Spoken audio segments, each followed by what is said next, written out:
नमस्कार दोस्तों, स्वागत है आपका न्यू डिस्कशन में। आइए डिस्कस करते हैं आज का करंट अफेयर्स।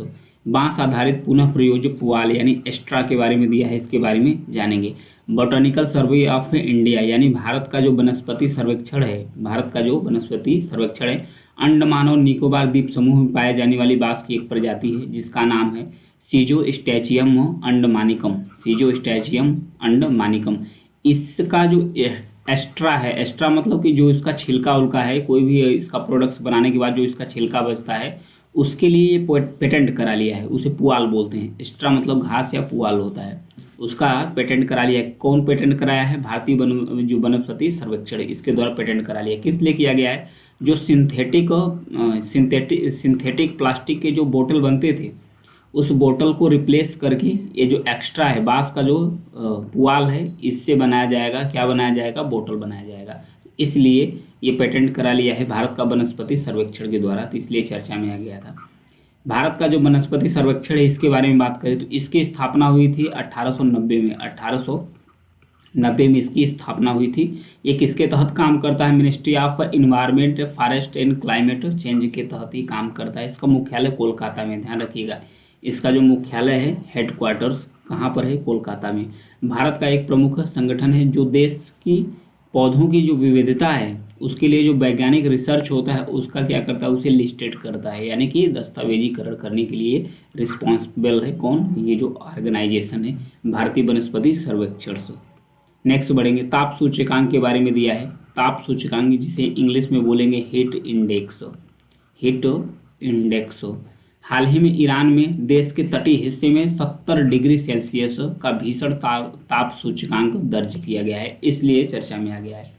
ऊष्मा सूचकांक जिसे स्पष्ट तापमान के रूप में भी जाना जाता है, इसे स्पष्ट तापमान यानी हीट जो इंडेक्स होता है, इस पे स्पष्ट तापमान के रूप में जाना जाता है। तो इसकी खासियत क्या है, इसके बारे में जानेंगे। यह इस बात की अधिक सटीकता का प्रतिनिधित्व भी प्रदान करता है कि हवा में तापमान की तुलना में मौसम वास्तव में कितना गर्म है। तो हीट इंडेक्स के बारे में थोड़ा और से डिटेल से जानेंगे। ताप सूचकांक की गणना करने के लिए यह एक जटिल सूत्र का उपयोग करता है। किसका उपयोग करता है? हवा में तापमान, मतलब कि जो हवा चल रही है उसका टेम्परेचर कितना है, और उसके साथ साथ जो सापेक्ष आर्द्रता होती है उसके बारे में भी जानेगा। उसके साथ साथ जो ड्यू पॉइंट जिसे ओस बिंदु कहते हैं। ओस बिंदु क्या होता है? ओस बिंदु कहते हैं वह तापमान होता है जिस पर हवा नमी से संतृप्त हो जाती है, जिस पर हवा नमी से क्या करती है? संतृप्त हो जाती है, तो उसे बोलते हैं, क्या बोलते हैं? उसे ड्यू पॉइंट यानी ओस पॉइंट। इन तीनों को सम्मिलित करके हीट इंडेक्स यानी ताप सूचकांक जारी किया जाता है। तो ये था। विभिन्न देशों की अपनी ताप सूचकांक की माप प्रणालियां हैं, जैसे कनाडा के लिए है ह्यूमिडेक्स उपयोग करता है, वहीं यूएस नेशनल वेदर सर्विस का उपयोग करता है, वहीं अपना हीट इंडेक्स चार्ट है। तो ये था ताप सूचकांक के बारे में। आगे बढ़ेंगे। G20 पर्यटन और SDG डैशबोर्ड। पर्यटन मंत्रालय ने संयुक्त राष्ट्र विश्व पर्यटन संगठन के साथ साझेदारी में G20 पर्यटन और SDG डैशबोर्ड पेश किया है। ध्यान रखिएगा, एक क्वेश्चन तो यही बन जाएगा, जो G20 पर्यटन और SDG डैशबोर्ड है, ये किसके द्वारा इंट्रोड्यूस किया गया है? तो ये भारत का जो पर्यटन मंत्रालय है उसके द्वारा, और उसके बाद UN यानी united nation world tourism organisation, ये दोनों की साझेदारी के साथ इसे पेश किया गया है। भारत की जो G20 प्रेसिडेंटी है, इस समय भारत G20 का अध्यक्षता कर रहा है। तो इस पर जोर दिया जा रहा है कि जो SDG डैशबोर्ड है उसको टिकाऊ पर्यटन के लिए भारत को डेडिकेट कर रहा है, भारत को समर्पित कर रहा है कि भारत की जो टिकाऊ विकास है उस पर आगे बढ़े। G20 पर्यटन और SDG डैशबोर्ड एक व्यापक मंच है जो सतत विकास लक्ष्यों को प्राप्त करने के लिए G20 के जो देश हैं उनको एक अंतर्दृष्टि प्रदान करता है। तो सतत विकास लक्ष्य क्या होता है? SDG यानी सस्टेनेबल डेवलपमेंट गोल। ये सतत विकास लक्ष्य क्या होते हैं? मतलब कि आप किसी भी संसाधन का आप इस तरीके से इस्तेमाल कीजिए कि ताकि वो भविष्य की पीढ़ी के लिए बरकरार रहे। इसे टिकाऊ विकास भी बोलते हैं। और किसी पर्यटन का आप इस तरीके से दोहन कीजिए कि वो भविष्य की पीढ़ी के लिए बरकरार रहे, तो इसे टिकाऊ टूरिज्म यानी टिकाऊ पर्यटन भी बोलते हैं। तो ये था इसके बारे में। इसका उद्देश्य यही है कि वैश्विक पर्यटन उद्योग को बढ़ावा देना और उसके अंदर जो स्थायी पर्यटन प्रथा है उस पर जो एक ज्ञान केंद्र है उसे इस्टाब्लिश करना। ध्यान रखिएगा। आगे बढ़ेंगे। भारत का पहला यूपीआई एटीएम है। भारत का पहला यूपीआई एटीएम 5 सितंबर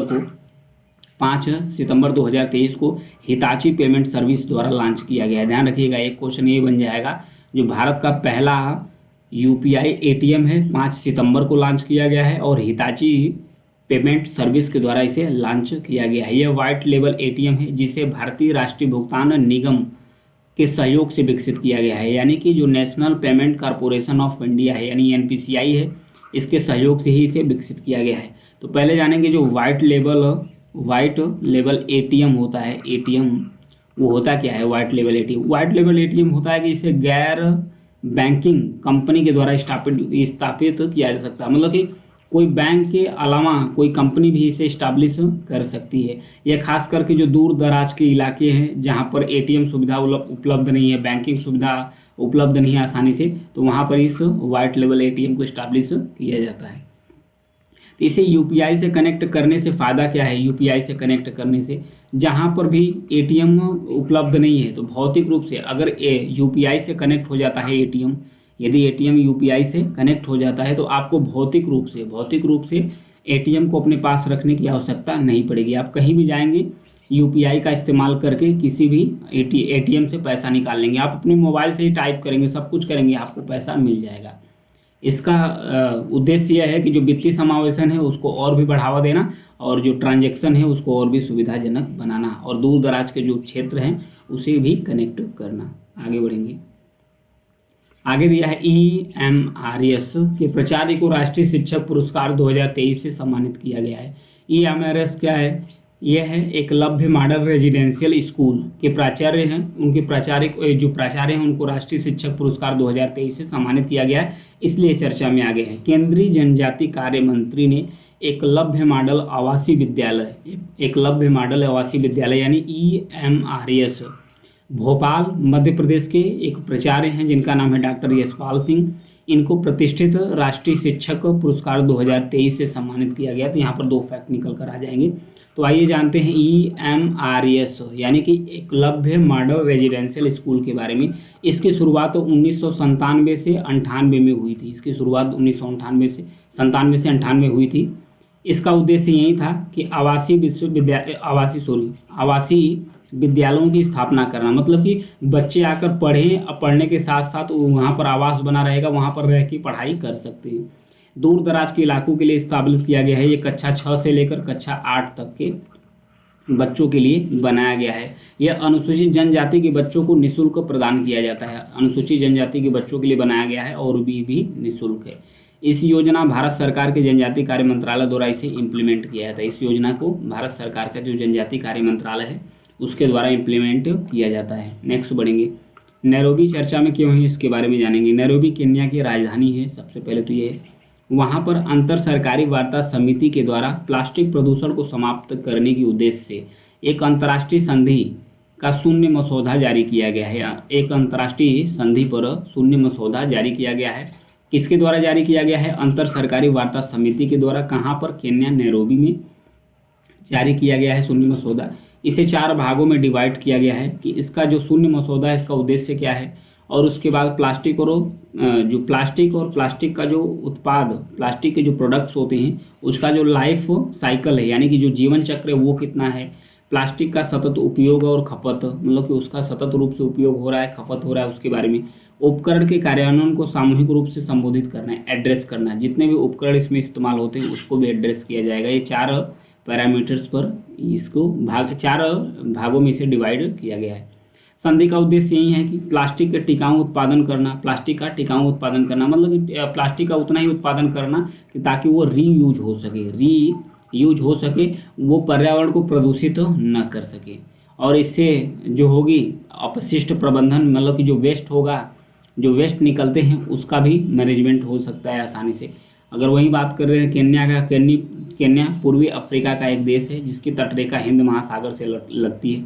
समाना घास का मैदान, लेकलैंड, जो नाटकी ग्रेट रिफ्ट वैली है, पर्वतीय उच्च भूमि, वहाँ पर ये शामिल है।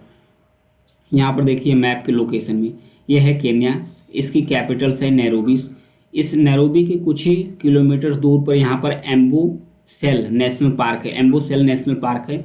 यदि कि यहाँ पर इस नेशनल पार्क से आप तंजानिया की तरफ देखते हैं तो वहाँ का जो सर्वोच्च शिखर है माउंट किलिमंजारो, ये आपको आसानी से दिखता है, जो लगभग 5,895 किलोमीटर मीटर्स की ऊंचाई पर स्थित है। ये जो पर्वत है माउंट किलिमंजारो। उसके बाद एक फेमस मसाई मारा रिजर्व है, मसाई मारा केन्या में रिजर्व है, जो वार्षिक रूप से लोग यहाँ पर टूरिज्म का लुत्फ उठाने के लिए यहाँ पर आते हैं। तो ये था। ग्रेट रिफ्ट वैली भी यहाँ पर स्थित है, लेक तुर्काना है जो कि केन्या में ही स्थित है। तो ये तो केन्या के बारे में। आज तो न्यूज़ इतना ही है। अगर न्यूज़ पसंद आए तो चैनल को सब्सक्राइब जरूर कीजिएगा, लाइक और शेयर भी करते रहिए। Thank you.